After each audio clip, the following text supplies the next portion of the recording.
It's great to be here. Thanks for inviting me. And I was asked when we talked, like for the first time, I was asked to focus on the positive aspects of AI, right?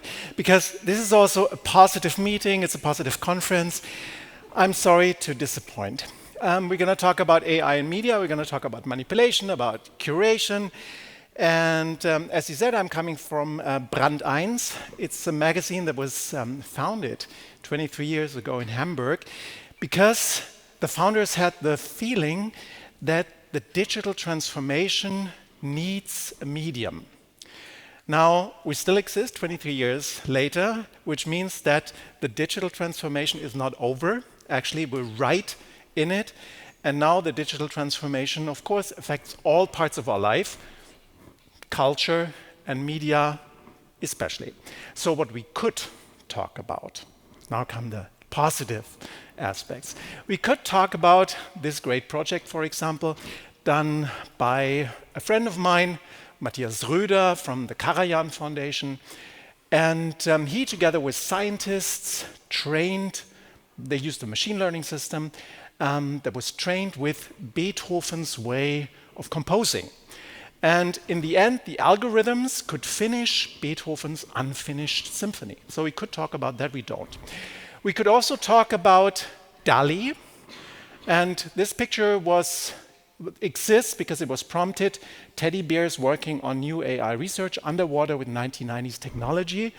And for those of you not being familiar with DALL-E, this image is completely autonomously AI created. And look at the quality. I mean, it has changed so incredibly in the last years, but we're not going to talk about that. We could also talk about cats on YouTube.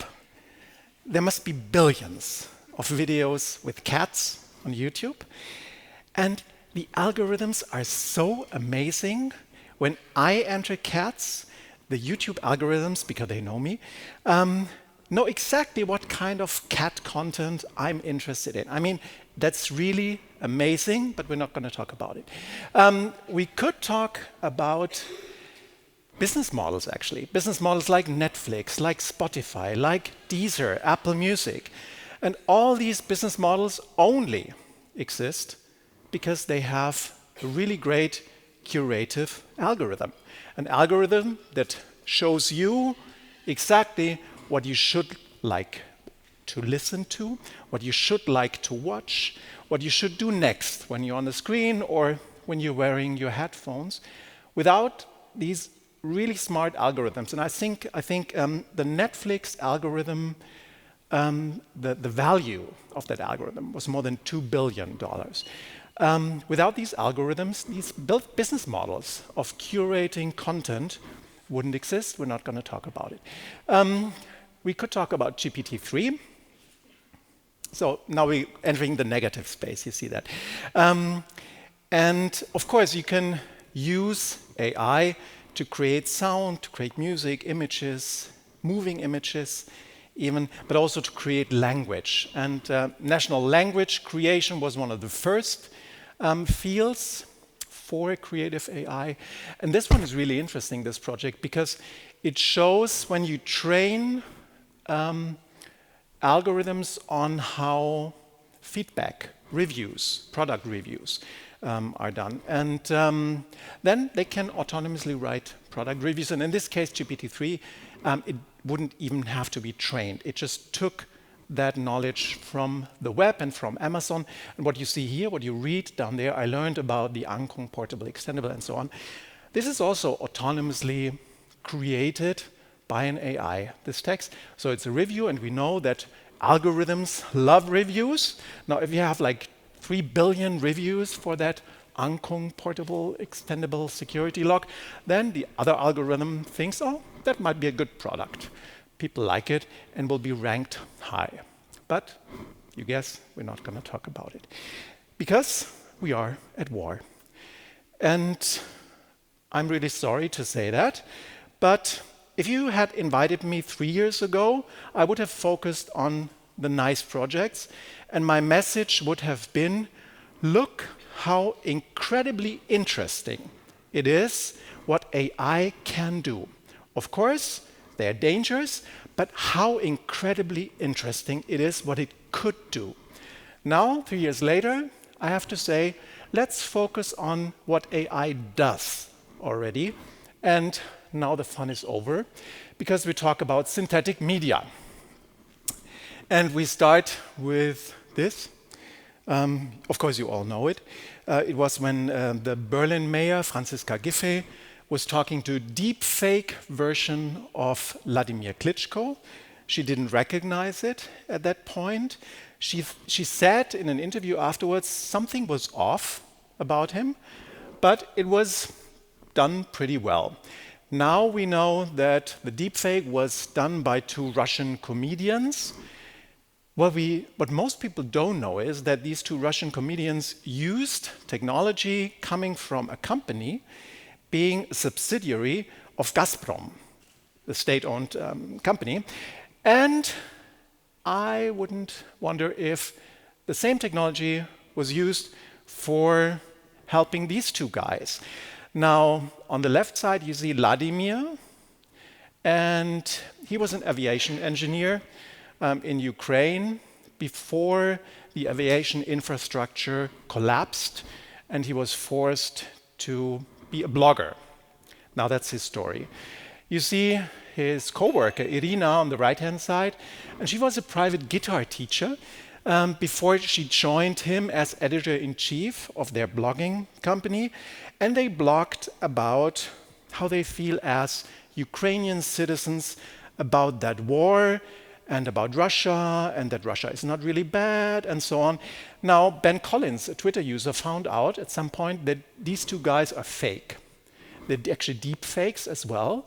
They never existed. It was teams teams belonging to a Russian network of companies who ran these 2 identities, and the people you see on the pictures, they never existed. They are artificial. Now, how did Ben find out? How can we find out if we are talking to a deep fake? My tip is look at ears, because you see here something is weird with his ear, like there's a piece missing. Also, the earlobe is different on the right than on the left. I mean, there are people who are significantly different left and right, but this is really weird. Also, look at her ears. I mean, the ears are different shaped, but also the earrings. I mean, there's like a small golden ringy, and here's like a diamond. I mean, who would wear 2 different pairs of earrings? Like, no one. So that's a clue for a deep fake, for example. And this was just one of the clues that Ben found out. And he published about it on Twitter, and then the whole community found out that these 2 profiles never existed. They're not real. They were used by the Russians as part of the war infrastructure. Now, here we see deep fakes being in use. It's not about what AI could do, it's about what AI already does. Actually, people, not AI. We could also talk about toxic curation algorithms. Now, what is that? Before we heard about Netflix and YouTube, how they curate content, and of course we all know that Facebook curates content using algorithms, and Twitter does, and TikTok does, and so on. And I want you to meet Simai, turned 33 this year, but actually was killed 4 weeks ago, probably 3 or 4 weeks ago. And he was the 3rd trans person in Florida being killed, and was the 32nd trans American being killed alone this year. Now, if you look at studies, you see that 82% of trans youth already considered killing themselves at some point. 40% have attempted suicide. So it's really dangerous to your life to be a trans person these days, especially in the US. Now, who's to blame? I'd say Twitter is to blame. Here you see a tweet that was run by an organization. It's actually not an organization, it's a movement. And that movement uses the term to groom to describe how pedophiles groom, Kemen, groom children and manipulate them. So this term to groom was introduced by this pressure group, and Twitter is full with images like this. So this is like a fun image, dark side of the groom, and you see woke teachers who make trans kids out of normal children, and then it says those rainbow tranny flags outside public schools are the symbol of their power, blah, blah, blah, and so on. So it's tweets like this who are responsible for people being killed because they're trans. And there's a study, and I really recommend it to you. It's the CCDH analysis of bandwidth. And that study came out this year, and it focuses on this case alone. And this is just one out of many topics. And if you look at it, you see those spikes. And here, for example, you see a spike of tweets of a single day. I think it's 53,000 tweets on one topic, on that speech here, just one day alone. And the study found out that the 10 key figures behind that campaign created almost 50 million tweets, hate tweets, attacking trans people, attacking LGBT people, attacking everybody who is not part of their group. And you know what? Twitter has their code of conduct. Twitter has rules, and in these rules, they say hate speech is forbidden. We take down accounts that deliver hate speech. You know what Twitter didn't do? Take down these accounts. Twitter didn't even delete most of the messages. Now we ask, why is that? Because it's a business, right? And if we have a look at Instagram, for example, the study identified 59 ads on Instagram that were bought by this pressure group, and these 59 ads made, I mean, that's not a lot of money, but still, it's money, $25,000 in ad revenue. I mean, $25,000 is nothing for Meta, but still, they took the money and placed the ads. Again, against the rules and against the code of conduct on Instagram. Okay, so we're already experiencing AI being used as a manipulative tool for curating content, also for creating content. And I brought these two campaigns, and it's political campaigns, because they're both recent. And I wanted you to know about these campaigns because I think the only way we can deal with that is not by saying AI is bad. We have to go back 10 years when the world was nice without AI, but by telling everybody what AI already does to all of us, because all the messages we see everywhere are probably somehow influenced by AI. Now, AI can also be used for doing good things. I promise that I have some of these examples. And some of you might remember the company Clearview AI. This was a company being famous for being used by American police stations to identify potential suspects from video footage. Unfortunately, it didn't work out well. I think they had like 85% correct answers or something, but hey, 15% people in jail without being guilty. Now, Clearview AI actually does good things as well. There was just recently used Clearview AI to find a missing witness in video footage for a crime that was happening. And the person being accused, the lawyer of that person being accused, they used Clearview AI to find a witness, and then that witness said, hey, this was not the right person. So you can do good things with this technology as well. Also, Ukraine uses Clearview AI again to identify dead soldiers in the field, Ukrainians, but also Russians, and then informs the families about their names. We can use AI to detect fake deepfakes. For example, here, this is a really nice project that concentrates on the eyes, because deepfakes aren't good in creating ears, for example, but they also aren't good in creating eyes. If you look at this is like a real picture. You see the light sources coming from the right direction, having the same shape. And here, the synthesized version of a face doesn't use like the light sources in an appropriate way. So you can easily, the AI behind that project could easily detect. Right one is fake and the left one is real. We also can use AI to detect malicious news or malicious content.